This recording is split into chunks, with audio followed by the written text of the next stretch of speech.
Күлдір-күлдір кісінетіп, күреңді мінер мекенбіз, күдеріден бау тағып, қамқапты кер мекенбіз. Өзенге бие байлатып, төскейге орда орнатып, төрткілдеп ошақ қаздырып, төбел бие сойғызып, төменге бидің кеңесін бізде бір ашар мекенбіз.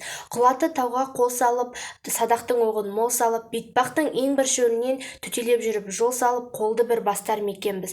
Майданда дабыл қақтырып, ерлердің жолын аштырып, атасы басқа қалмақтың жұртынан безіп боздырып, түйедегі наршасын, әлпештеген ханшасын ат артына мінгізіп, тегін бір олжа қылар мекенбіз. Ақтамберді Сарылы 1675 жылы дүниеге келген, жырау жастайынан еліне көзі түскен жаулармен күресумен өткізген, күлдір-күлдір кісінетіп толғауында Ақтамберді Сарылының өз мүддесінен ел мүддесін биік қоятын азамат екенін көруге болады. Жырау ел басына күн туа қалса, қолына найза ұстап ел үшін күресуге даяр екенін білдіреді. Жырау шамамен 1768 жылдары дүние салған.